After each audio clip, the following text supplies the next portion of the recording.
নমস্কার। হরে কৃষ্ণ। কুসংস্কার নয়, রয়েছে বৈজ্ঞানিক কারণও। দাহ করার পর কোন কাজগুলি ভুলেও করবেন না। শেষকৃত্যের সৎকার বা সংক্রান্ত এই নিয়মগুলি কেন পালন করা হয়? এই নিয়মগুলির পিছনে কোনো ধর্মীয় বিশ্বাস বা কোনো বৈজ্ঞানিক কারণ আছে কিনা তাও বুঝতে পারবেন এই প্রতিবেদনের মাধ্যমে। বর্তমানে অনেক রীতিরেওয়াজ সময়ের সঙ্গে সঙ্গে হারিয়ে যাচ্ছে। শুধু কাজের যেমন বেশ কিছু নির্দিষ্ট ও গুরুত্বপূর্ণ নিয়ম রয়েছে, শেষকৃত্যের সময়ও বা পরেও রয়েছে কিছু রীতি। গরুড় পুরাণে মৃত্যু নিয়ে বিভিন্ন নিয়ম রীতির কথা বর্ণিত রয়েছে। মৃত্যুর পর আত্মার গতি প্রকৃতি কেমন হয় তারও উল্লেখ রয়েছে। অন্ত্যেষ্টিক্রিয়া, শ্মশান বা শেষকৃত্যের পরে কি কি করা উচিত ও কি কি করা উচিত নয় তাও বলা হয়েছে। এর কারণ হলো একজন ব্যক্তির শেষকৃত্য সম্পন্ন করার পর এবং সমস্ত আচার অনুষ্ঠানের সমাপ্তি ঘটলে আত্মা সেই দেহ ছেড়ে চলে যায়, পরমাত্মার সঙ্গে মিশে যায়। ফলে জীব জগতের সঙ্গে সমস্ত সম্পর্ক ছিন্ন হয়ে যায়। শেষকৃত্যের সৎকার সংক্রান্ত এই নিয়মগুলি কেন পালন করা হয়? এই নিয়মগুলির পিছনে কোনো ধর্মীয় বিশ্বাস বা কোনো বৈজ্ঞানিক কারণ আছে কিনা তাও বুঝতে পারবেন এই প্রতিবেদনের মাধ্যমে। পরিজনের মৃত্যুর পর সাদা কাপড় পরার নিয়ম রয়েছে কেন? আজকে আমরা এটাই জানব।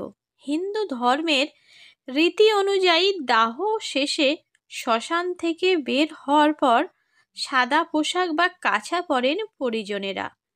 এই সাদা পোশাক পরার পিছনে একটি বিশেষ কারণ রয়েছে। সাধারণত সাদা রং পবিত্রতার প্রতীক হিসাবে বিবেচিত হয়, শান্তি ও পরিচ্ছন্নতার প্রতীক বলেও মনে করা হয়। এই রং নেতিবাচক শক্তি দূরে রাখে এবং ইতিবাচক শক্তিকে শক্তিশালী করে তোলে।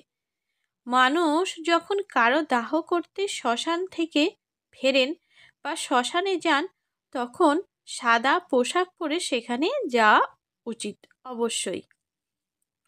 অন্ত্যেষ্টিক্রিয়ায় যোগদানের পর আর অন্ত্যেষ্টিক্রিয়া শেষ হওয়ার পর কেন ফিরে তাকাবেন না?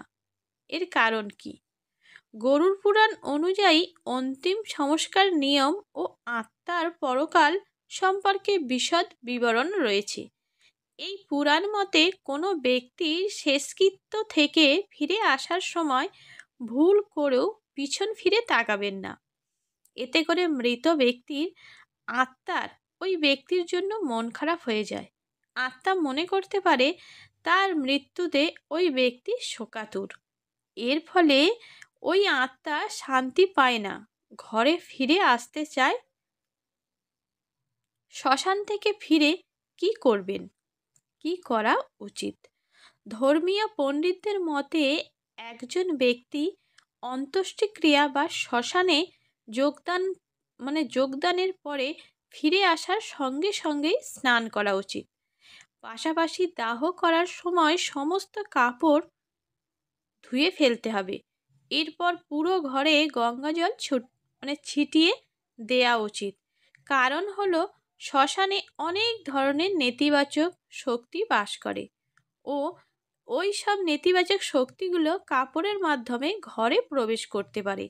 স্নান করার পরেও যদি গঙ্গাজল ছিটিয়ে দেওয়া হয়, তাহলে নেতিবাচক শক্তিগুলি আর ঘরে প্রবেশ করতে পারবে না।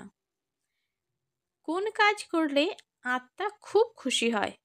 গরুড় পুরাণ অনুসারে যে বাড়িতে কোনো ব্যক্তির মৃত্যু হয়েছে, সেই বাড়িতে মৃত ব্যক্তির আত্মার শান্তির কামনার জন্য 12 দিন একটানা প্রদীপ জ্বালানো উচিত।